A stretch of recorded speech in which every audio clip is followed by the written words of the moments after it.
नमस्कार, जय हिंद दोस्तों। स्वागत है आपका अपने YouTube channel important MCQ by Sandeep में।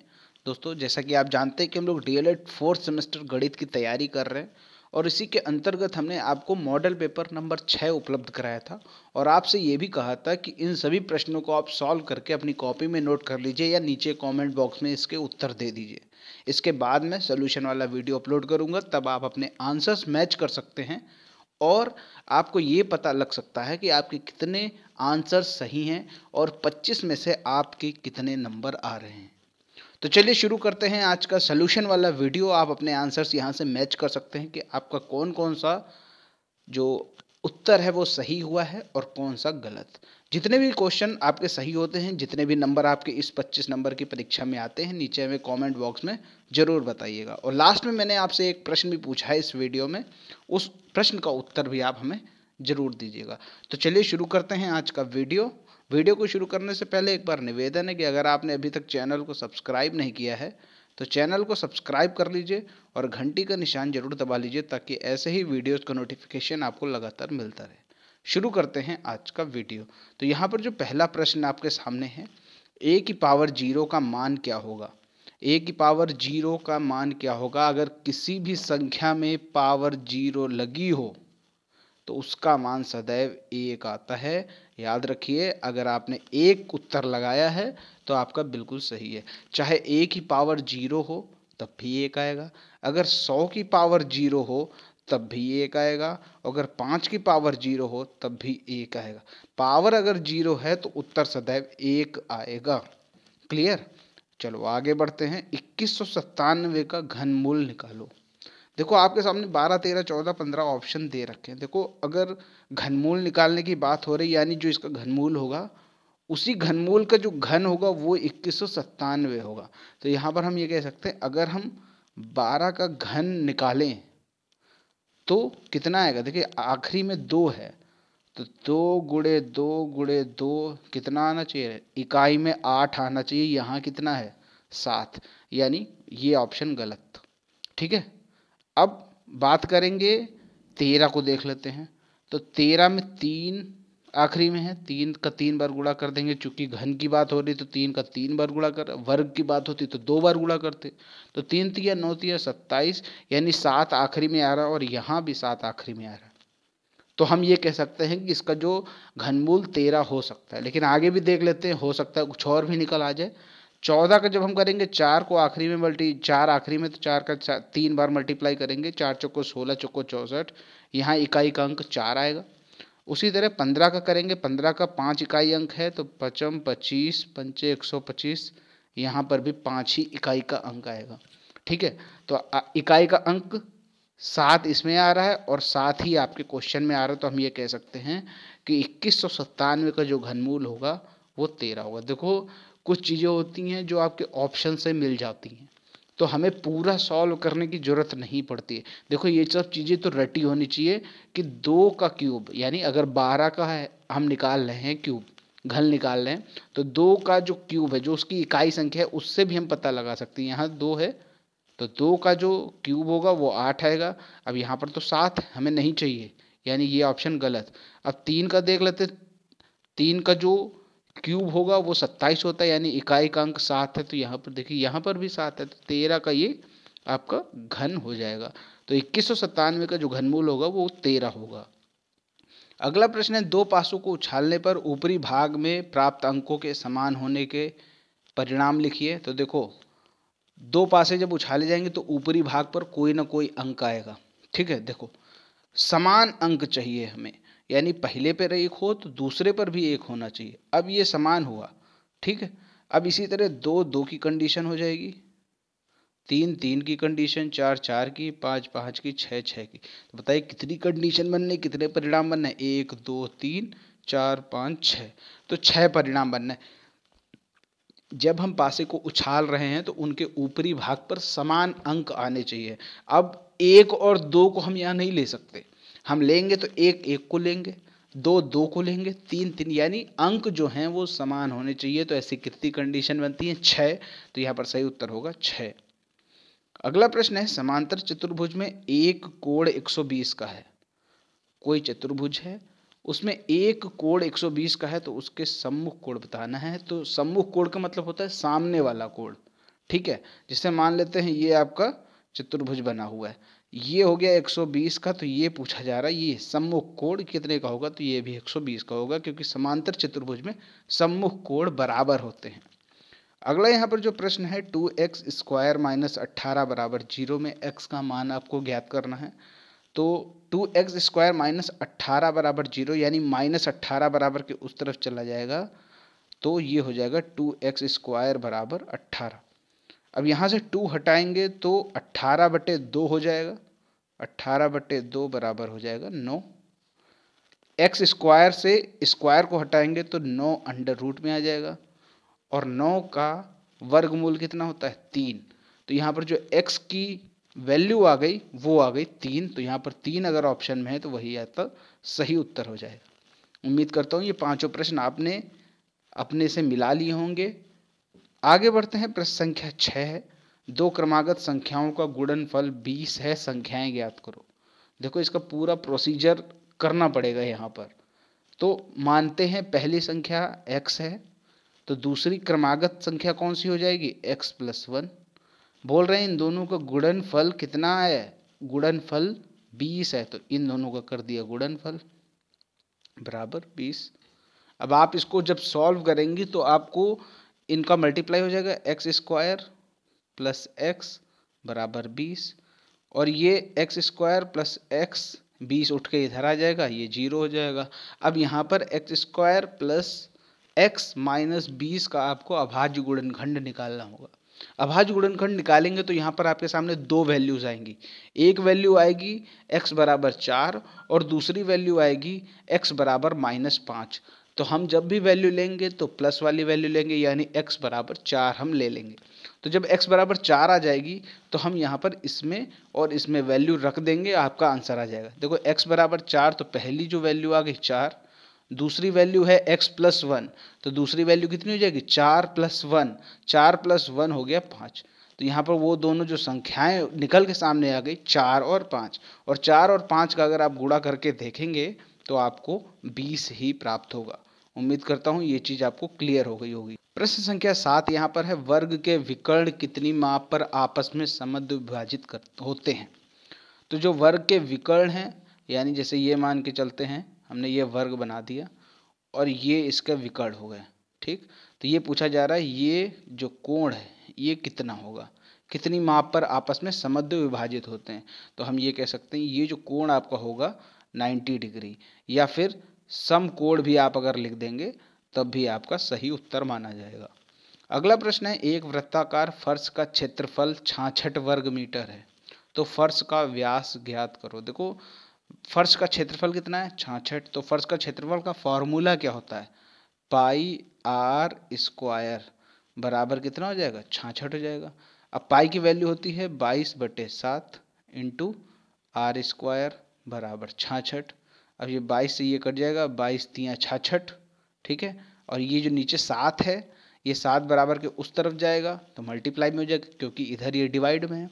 तो 7 का जब हम 3 में मल्टीप्लाई करेंगे तो r² बराबर हो जाएगा 21, ठीक है। हमें क्या चाहिए व्यास चाहिए। व्यास कैसे निकलेगा जब हमें त्रिज्या पता हो। अभी हमारे पास r² बराबर 21 है, तो r बराबर कितना हो जाएगा √21, ठीक है। जब r बराबर √21 आ गया तो हमें व्यास चाहिए। व्यास क्या होता है त्रिज्या का 2 गुना होता है, तो √21 का 2 में मल्टीप्लाई कर देंगे तो आपका व्यास निकल के आ जाएगा। तो व्यास इसका आएगा 2√21 मीटर। क्लियर हो गई बात। आगे देखते हैं अगला यहाँ पर जो प्रश्न है, sin a बराबर 4/3, tan a बराबर 2, तो cos a का मान ज्ञात करो। देखो sin, tan और cos इन तीनों का रिलेशन आपको मालूम होना चाहिए। tan a बराबर sin a/cos a, तो tan a की कितनी वैल्यू दे रखी है 2, sin a की कितनी वैल्यू दे रखी है 4/3, और cos a नीचे लिख देंगे, ठीक है। अब यहाँ पर ये जो cos a है ये बराबर के उस तरफ ले जाते हैं और 2 को बराबर के इस तरफ ले आते हैं, ठीक है, तिर्यक गुणा कर देते हैं। कॉस ए को 2 की जगह भेज देते हैं, 2 को कॉस ए की जगह भेज देते हैं। तो जब हम यहाँ पर ये हम यहाँ से हटाते हैं और यहाँ रखते हैं 2 और यहाँ रखते हैं कॉस ए, हमें कॉस ए का ही तो मान चाहिए। अब इसको सॉल्व कर लीजिए, 2 दूना 4, 2/3 कॉस ए की वैल्यू आ गई। आप इसको कैसे भी सॉल्व कीजिए, सॉल्व करने पर 2/3 ही आएगा। बस आपको ये जो रिलेशन है ये आपको अच्छे से पता होना चाहिए। देखो साइन ए की वैल्यू रख दो, टेन ए की वैल्यू रख दो, कॉस ए ही तो निकालना है, ठीक है। ये चीज़ तो आपको पता होनी चाहिए, ये आपको नियम रटा होना चाहिए कि टेन ए बराबर sign A upon cos A, या फिर हम ये कह सकते हैं टेन थीटा बराबर sine theta upon cos theta. देखिए ए की जगह कुछ भी चेंज कर लीजिए। आगे देखते हैं, प्रश्न संख्या 10 है, किसी ऐसे वर्ष में जो लीप वर्ष ना हो 53 रविवार होने की प्रायिकता। देखो यहाँ पर क्या हो रहा है, 53 रविवार की प्रायिकता पूछी जा रही। रविवार क्या होता है, दिन होते हैं, ठीक है। तो यहाँ पर लीप वर्ष ना हो तो ऐसे वर्ष में कितने दिन होंगे, कुल दिन कितने होंगे जो लीप वर्ष ना हो, 365 दिन, ठीक है। अगर लीप वर्ष होता तो 366 दिन होते, लेकिन ये लीप वर्ष ना हो तो 365 दिन। अब रविवार है 53, इसकी प्रायिकता पूछ रहे हैं, तो लिखेंगे प्रायिकता बराबर संभावित परिणाम बटे कुल परिणाम। तो संभावित कितने हैं 53, कुल कितने हैं 365, तो आपकी प्रायिकता कितनी निकल के आ गई 53/365। उम्मीद करता हूँ ये चीज़ क्लियर हो गई होगी। आगे देखते हैं अगला, यहाँ पर जो प्रश्न है, प्रश्न संख्या 11, 1029 में किस छोटी से छोटी संख्या से गुणा कर दिया जाए कि प्राप्त गुणनफल पूर्ण घन बन जाए। ध्यान से देखेंगे, 1029 में कौन सी संख्या से गुणा किया जाए कि प्राप्त गुणनफल पूर्ण वर्ग बन जाए। देखो पूर्ण घन बन जाए, तो 1029 का हम क्या करेंगे, अभाज्य गुणनखंड कर लें 1029। अब इसमें जिसका भी त्रिक नहीं बनेगा, त्रिक मतलब 3 के जोड़े नहीं बनेंगे, वही संख्या हम ले लेंगे और उसी से पता लगा लेंगे कि 1029 में किस संख्या से गुणा कर दिया जाए जो पूर्ण घन बन जाए। देखो 1029 को हम 3 से डिवाइड करते हैं तो यह आ जाएगा 3 तिया 9, 3 चौको 12 और 3 तिया 9। अब 343 7 से डिवाइड करेंगे तो 49 आएगा, फिर से 7 से डिवाइड किया 7 आया, ये आ गया 1, यानी अब खत्म हो गया। तो यहाँ पर आपने देखा, देखो 7 के तो त्रिक बन रहा है लेकिन 3 का त्रिक नहीं बनना है, 3 में केवल एक त्रिक दिया। अब 3 को त्रिक बनाने के लिए कम से कम ये करना पड़ेगा, यानी 1 3 तो आपको दे रखा है लेकिन ये 2 3 आपको अपने आप से लगाने होंगे, यानी 3 गुणे 3 बराबर 9। तो यानी 9 वो संख्या है, 1029 में 9 से गुणा कर दिया जाए तो प्राप्त गुणनफल पूर्ण घन बन जाएगा। क्लियर हो गई बात। यहाँ पर हमें 3 का जोड़ा यानी त्रिक बनाने के लिए क्या करना होगा, 3 गुणे 3 से मल्टीप्लाई करना होगा, तभी जाकर वो पूर्ण घन बन पाएगा। क्लियर हो गई बात। चलो अब आगे देखते हैं, अगला प्रश्न है, बेहद आसान क्वेश्चन है। a बराबर 4 6 8 10, b बराबर 3 6 9 12, तो a यूनियन b और a इंटरसेक्शन b निकालना है। तो a यूनियन b का मतलब होता है सब कुछ लिखना है, बस कोई चीज़ रिपीट ना हो। 3 4 6 8 9 10 और 12। अगर आपने a यूनियन b ये लिखा है तो बिल्कुल सही है। ए इंटरसेक्शन बी की बात करें, ऐसा नंबर लेना है जो दोनों में कॉमन हो।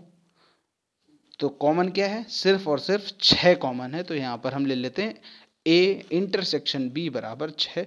इतना आपने कर दिया तो 2 नंबर आपको फटाफट मिल गए। चलो अब आगे देखते हैं, प्रश्न संख्या 13, बेहद आसान क्वेश्चन है। x - 1 बराबर 3/2, तो x स्क्वायर का मान ज्ञात करो। देखो यहाँ पर हमें x की वैल्यू निकालनी होगी, उसके बाद उसका स्क्वायर कर देंगे, वैल्यू आ जाएगी। देखो x - 1 बराबर 3/2 है, तो -1 को उस तरफ ले जाएं तो x की वैल्यू मिल जाएगी। तो 3/2, ये -1 है तो दूसरी तरफ जाएगा तो +1 हो जाएगा। अब 3/2 + 1 को सॉल्व करेंगे तो नीचे आ जाएगा 2, ऊपर ये 3 लिख दिया और यहाँ पर क्या आएगा 1 दूना 2, यानी x की जो वैल्यू निकल के आ गई वो आ गई 5/2। ठीक है। अब हमें चाहिए क्या, हमें चाहिए एक्स स्क्वायर की वैल्यू, तो हमने एक्स स्क्वायर कर दिया। तो ये आप अगले स्टेप में कीजिएगा, जब भी आप करेंगे तो स्टेप बाय स्टेप सारी चीज़ें करेंगे। मेरे पास जगह की कमी है इसीलिए मैं उसी में करके दिखा रहा हूँ। एक्स स्क्वायर की वैल्यू चाहिए तो 5/2 की भी स्क्वायर करेंगे, 5/2 का स्क्वायर करेंगे तो आएगा 25/4, यानी 5 का स्क्वायर 25 और 2 का स्क्वायर 4। क्लियर हो गई बात। आसान सा क्वेश्चन था, कुछ भी नहीं करना था। मान के चलते हैं कि 3 स्टेप में ही पूरा क्वेश्चन आंसर निकल आया। तो एक्स स्क्वायर की वैल्यू कितनी आई, 25/4। आगे देखते हैं, अगला प्रश्न है, एक रोलर का व्यास 70 सेंटीमीटर, लंबाई 4 मीटर, 35 चक्कर में रोलर कितने घन मीटर चलेगा। ये यहाँ पर घन नहीं था, यहाँ पर वर्ग था, मैंने आपको पहले भी बता दिया था, नीचे कमेंट बॉक्स में बता दिया था उसी वीडियो में। अब यहाँ पर ये बताना है कि 35 चक्कर में रोलर कितने वर्ग मीटर चलेगा। देखो यहाँ पर एक चीज़ समझनी बहुत ज़रूरी है। देखो रोलर जो होगा वो बेलन के आकार का होगा। देखो जैसे मान लेते हैं ये आपका ये रोलर, ठीक।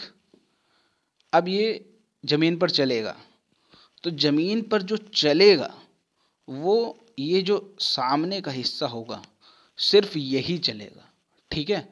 देखो जब सामने के हिस्से की बात आती है तो हम बात करते हैं वक्र पृष्ठ की, और जब संपूर्ण बात आती है यानी वक्र पृष्ठ प्लस ये जो आधार इधर का और ये इधर का आधार, जब ये दोनों आधार मिल जाते तब बनता है संपूर्ण पृष्ठ। लेकिन जो चीज़ हमें सामने से दिख रही है, तो अगर हम सिर्फ उसकी बात करेंगे तो वो होगा वक्र पृष्ठ। तो जब रोलर ज़मीन पर चलेगा तो ज़मीन पर कितना हिस्सा उसका टच होगा, सिर्फ सामने का हिस्सा टच होगा। आप देखेंगे जो उसके आधार का दोनों तरफ के आधार का हिस्सा होगा वो ज़मीन पर टच नहीं होगा। ये चीज़ क्लियर हो गई। तो हम जब भी एक चक्कर में चलेंगे तो एक चक्कर हम निकालेंगे रोलर का वक्र पृष्ठ।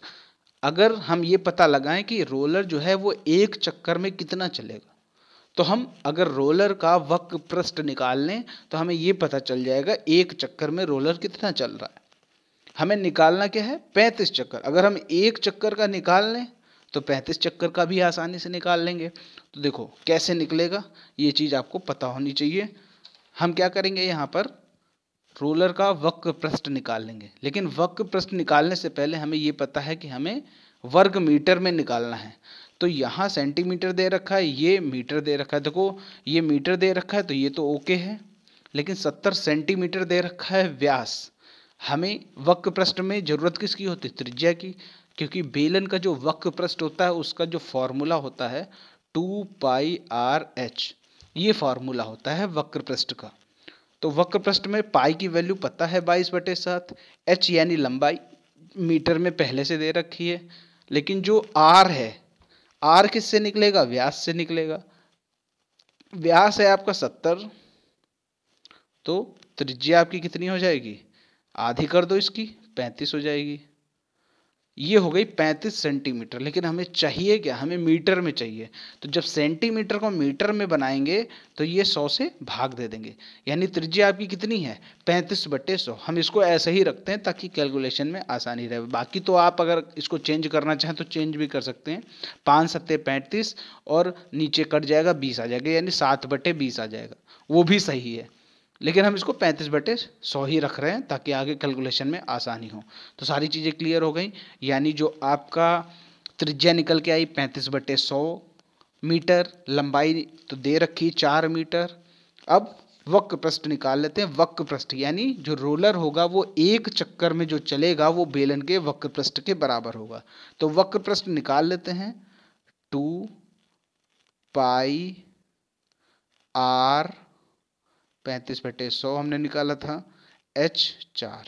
अब आप इसको सॉल्व कर लीजिए, आंसर आ गया। देखो 4 से ये काटा 25, 7 से इसको काटा 7×5=25, 5 से इसको काटा 7, तो ये कितना आ गया, ये 22 दूना हो गया 44, 44/7, ठीक, 44/7।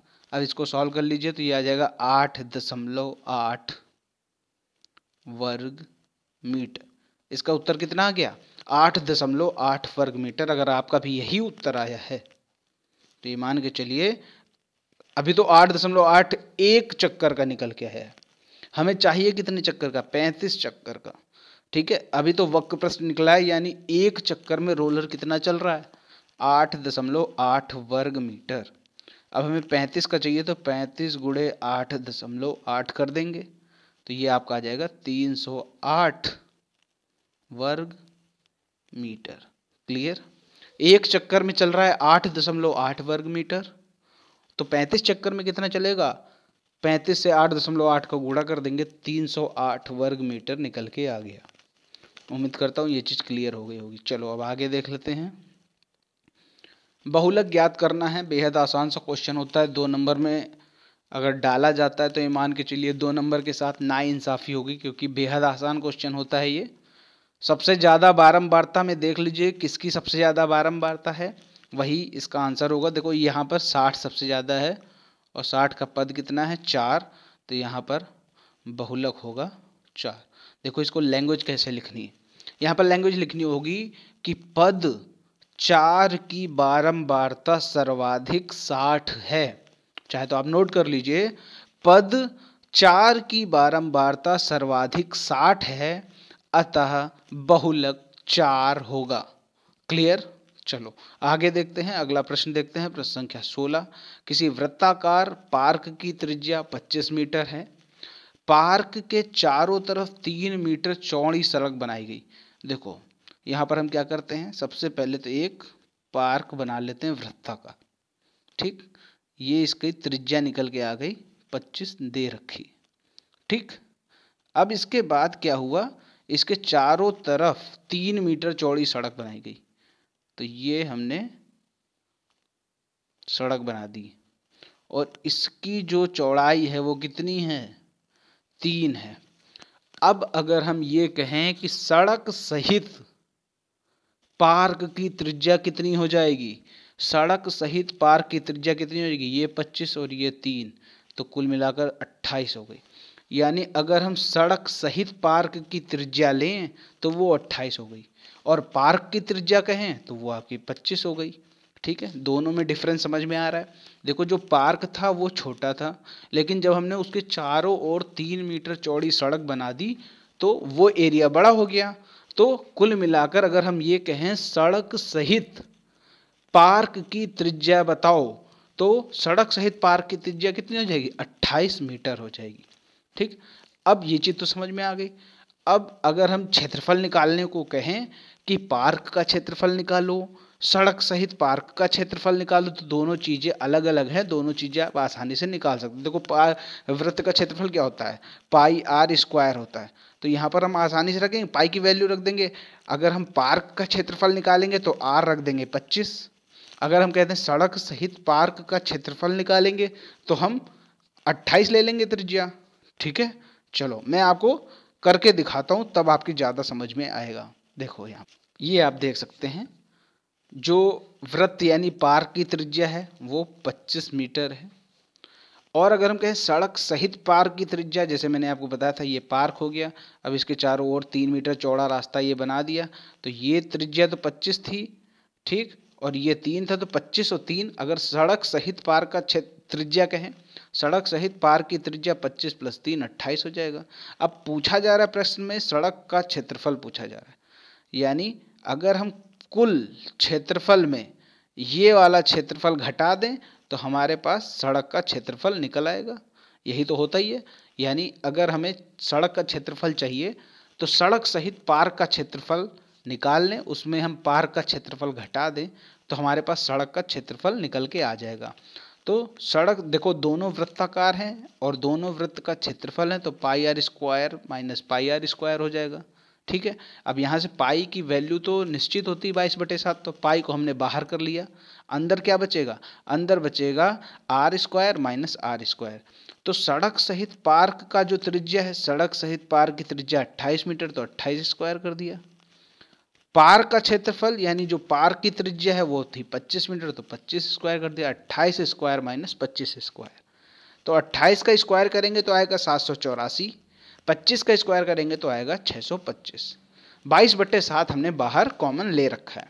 अब 784 में जब 625 को घटाएंगे तो आएगा 159। ठीक, ये आ गया आपके सामने 159। तो 22/7 गुणे 159, जब इसको हम सॉल्व करेंगे तो आएगा 499.71 वर्ग मीटर। तो जो सड़क का क्षेत्रफल निकल के आ गया 499.71 वर्ग मीटर। क्लियर हो गई बात? उम्मीद करता हूँ ये चीज़ आपके समझ में आ गई होगी कि सड़क का क्षेत्रफल आखिर हमने कैसे निकाला। जो सड़क सहित पार्क का क्षेत्रफल है उसको निकाल लिया और पार्क का क्षेत्रफल उसमें घटा दिया, तो आपके सामने सड़क का क्षेत्रफल निकल के आ गया। प्रश्न संख्या 17 है, दो बेलनों की त्रिज्याओं का अनुपात 1/2 है और उनके आयतन का अनुपात 5/12 है, तो उनकी ऊंचाइयों का अनुपात ज्ञात करो।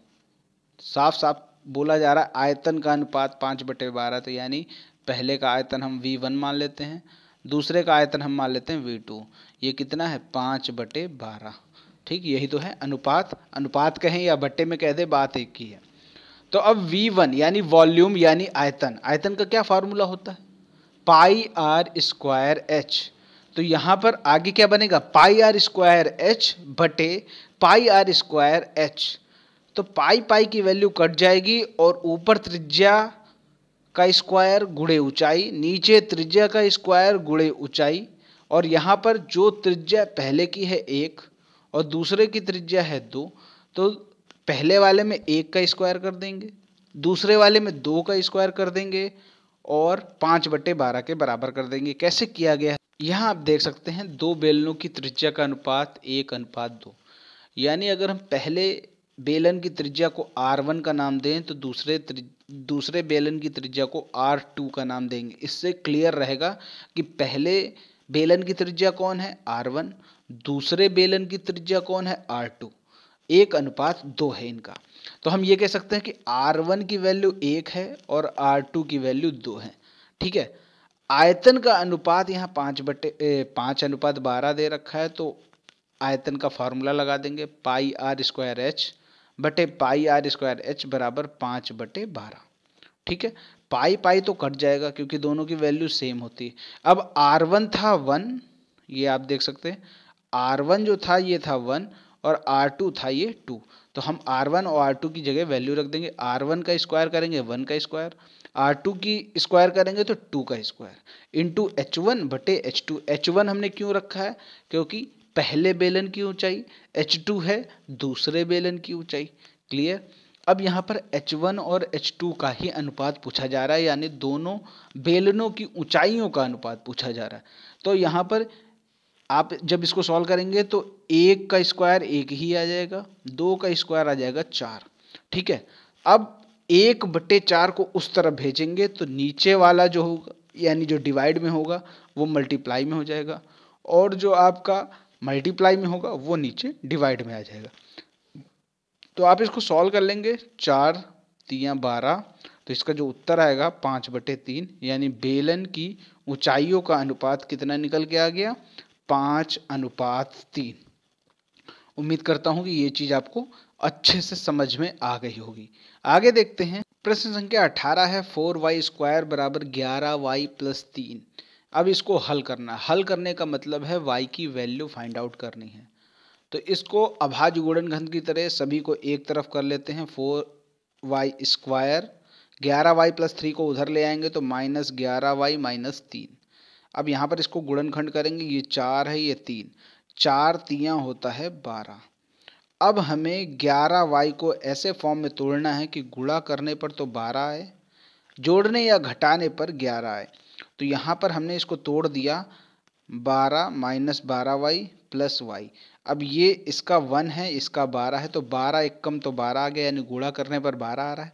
-12y + y ये आ जाएगा 11, यानी हम इसको इस फॉर्म में तोड़ सकते हैं।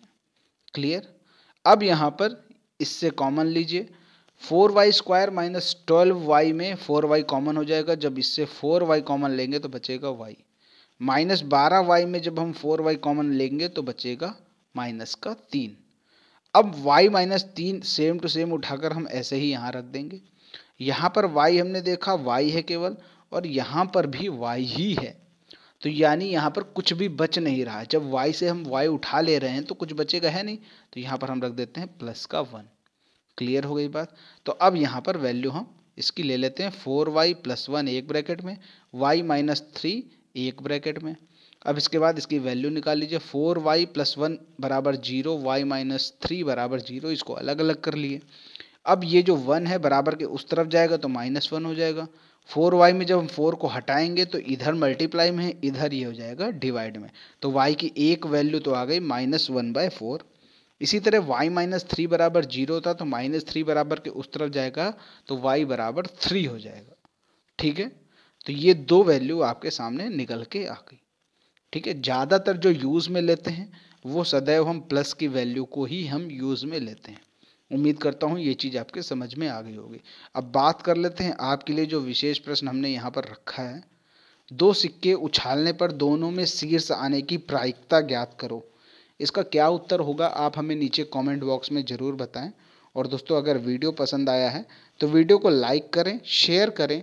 चैनल को सब्सक्राइब नहीं किया है तो चैनल को सब्सक्राइब जरूर कर लीजिए, ताकि ऐसे ही वीडियोस आपको लगातार मिलते रहें, ताकि आपकी मैथ ज़्यादा से ज़्यादा स्ट्रांग हो सके। मिलते हैं दोस्तों अगले वीडियो में, तब तक के लिए जय हिंद, जय भारत।